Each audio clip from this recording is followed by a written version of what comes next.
She's just an icon, I have to say.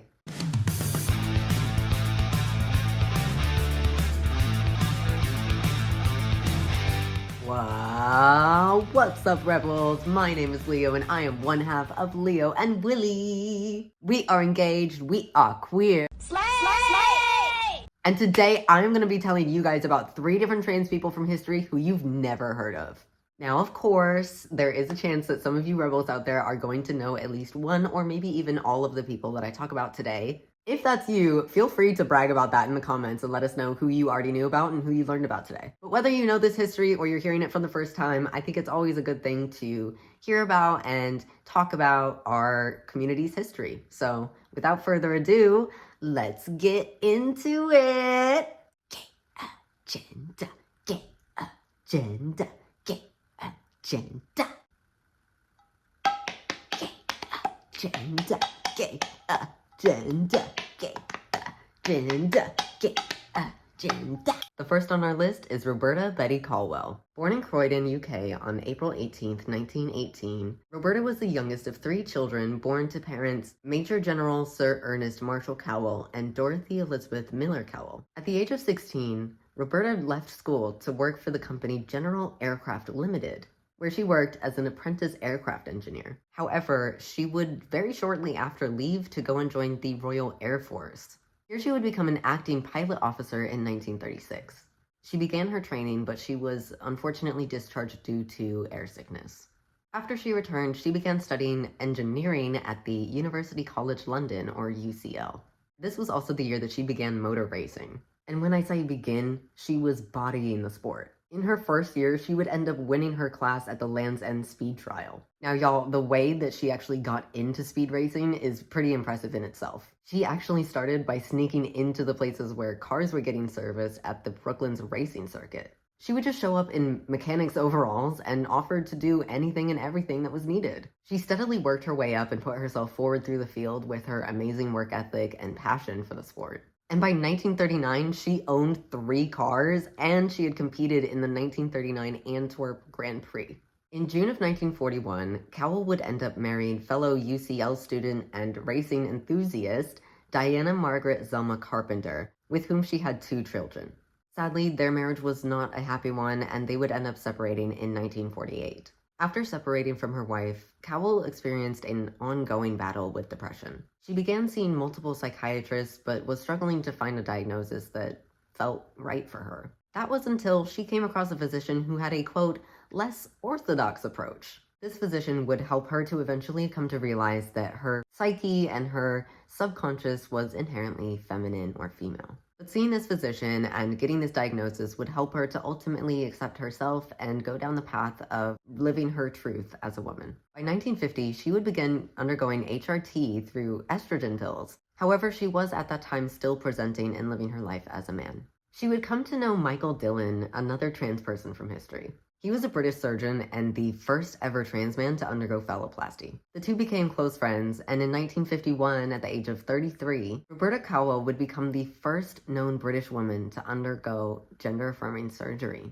And she would do so with the help of her dear friend, as Michael Dillon was actually her surgeon. Now, it's worth noting that this had to be done in secret, as during that time, British law had outlawed gender-affirming surgery. It was after this that she was able to go and visit a gynecologist who inspected her and then gave her a diagnosis of being intersex. With this new diagnosis of being intersex, she was able to have her birth certificate renewed and have it stated that she was female. And with that, she had finally been able to transition fully in the public eye and be herself in her truest form.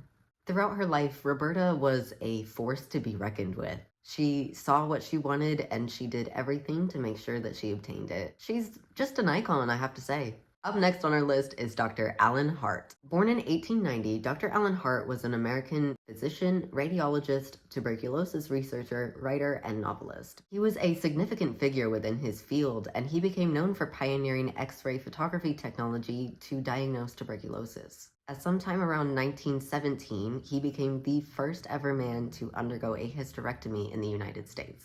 This was a major milestone for the trans community at large, particularly the trans masculine community. And Hart shared his satisfaction with his surgery, stating, "I am happier since I made this transition than I have ever been in my life, and I will continue this way as long as I live. I am ashamed of nothing." Dr. Alan Hart would pass away in 1962, and yes, despite the public's speculation about his identity, he would maintain that he was a man through and through up until the day of his death. There's a bird chirping outside who I guess is very excited about this trans history lesson. Alright you guys, the final trans person that we are going to be talking about today is none other than Wilmer Little Axe Broadnax. Born in Houston, Texas in 1916, Wilmer Little Axe Broadnax was a prominent American gospel singer during the golden age of traditional black gospel music. He was known by his nickname Little Axe, which he got both because of his small stature and in tandem with his older brother who was known as Big Axe Broadnax. Broadnax developed a strong tenor voice at a young age, and in the mid-1940s, he would move to California to further progress in his music career.